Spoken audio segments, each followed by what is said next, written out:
Alors bonjour à tous et bienvenue sur ce nouveau podcast qui va traiter le thème 6, comment l'État peut intervenir dans l'économie, chapitre 2, défaillance de marché.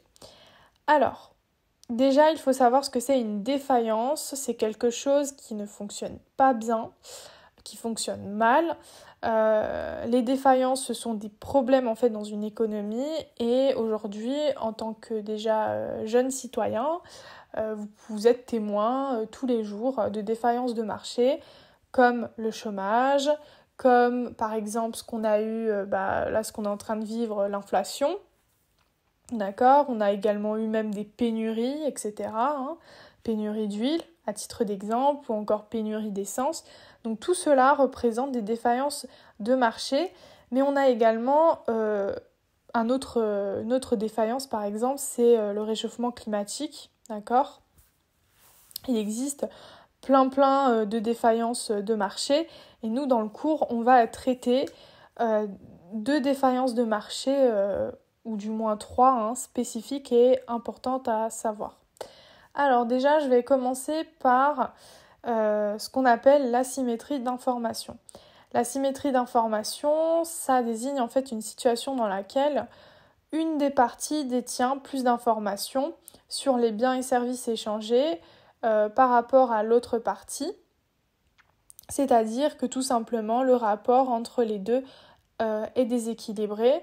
Je vous rappelle qu'en droit, dans la partie sur les contrats, on avait vu que pour signer un contrat et pour que le contrat soit valide, les deux parties doivent avoir à disposition toutes les informations nécessaires et c'est de manière équitable.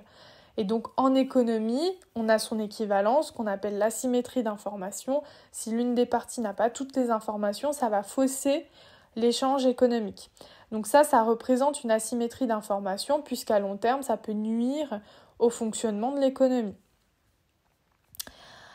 Par exemple, le vendeur d'une voiture connaît les points faibles de son véhicule, mais il peut se garder de les révéler à l'acheteur pour en tirer un meilleur prix. Ça va fausser le prix sur le marché. Et là, l'État peut intervenir justement pour rééquilibrer ce niveau d'information en fixant des règles, etc. Et c'est ce qu'on voit notamment en droit. Ensuite, on a une autre défaillance de marché, c'est ce qu'on appelle la concurrence imparfaite. La concurrence imparfaite, c'est une situation dans laquelle les entreprises ont trop de pouvoir sur les marchés. Ça empêche du coup ça empêche le marché de fonctionner correctement et ça va nuire aux agents économiques, notamment aux consommateurs, puisque le consommateur va se retrouver par exemple avec des prix trop élevés. Alors, la concurrence imparfaite, elle peut se manifester soit par une entente entre les différentes entreprises, par exemple Orange, Bouygues et SFR qui vont s'entendre sur des forfaits à 20 €, ça a été déjà le cas, et du coup le consommateur va se retrouver avec que des forfaits à 20 €. Bien sûr, après, il y a eu notamment Free qui est venu casser les prix, etc., qui ne faisait justement pas partie de ces ententes. Alors les ententes sont sanctionnées. Ensuite, on a également dans la concurrence imparfaite ce qu'on appelle l'abus de position dominante sur un marché. Par exemple, si deux grandes entreprises fusionnent, ça va réduire l'intensité concurrentielle et forcément, elles ne vont plus se battre pour vous proposer des prix plus faibles. Si on prend l'exemple de Shein et Primark qui vont fusionner, vous vous retrouverez en fait avec des prix qui vont augmenter et vous serez désavantagé en tant que consommateur. Alors, on a une autre grande catégorie de défaillance, ce sont les externalités. Attention, une externalité, elle peut être positive, mais nous, on va se concentrer sur le cas des externalités négatives. Les externalités, en fait, elles sont produites par l'activité d'un agent économique. Je prends exemple, le fonctionnement d'une usine à côté de votre maison. Ça pollue. D'accord ? Ça, c'est une externalité négative. Après, on peut avoir des externalités positives comme la création d'emplois. Et justement, l'État peut intervenir pour corriger ces externalités, limiter la pollution, limiter par exemple avec des horaires de fonctionnement, etc. Ensuite, on a également le cas des biens publics. Alors attention, et là il faut s'accrocher, un bien public pur, c'est un bien qui possède deux caractéristiques qui se distinguent justement d'un bien privé.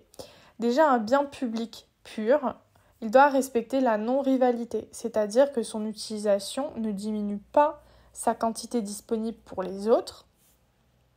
Par exemple, j'utilise l'éclairage public, ça ne va pas réduire pour quelqu'un d'autre son utilisation. On a également la non-exclusion, c'est-à-dire qu'il est impossible d'exclure quelqu'un d'utiliser ce bien public. Attention, néanmoins, les biens communs sont des biens publics impurs, c'est-à-dire que bien commun est égal à bien public impur, c'est-à-dire qu'il ne respecte qu'une seule de ces deux caractéristiques, par exemple la non-exclusion mais la rivalité. Alors, pour bien comprendre cette partie, je vous renvoie à votre synthèse. Prenez le temps de bien lire et de bien surligner cette partie. Alors, donc, pour résumer, les défaillances de marché peuvent être corrigées par l'action de l'État. On a, dans le cadre de notre cours, 4 grandes catégories de défaillances de marché. La symétrie d'information, la concurrence imparfaite, les externalités et la situation des biens publics et les biens communs. Merci de m'avoir écouté, on se retrouve dans le chapitre 3.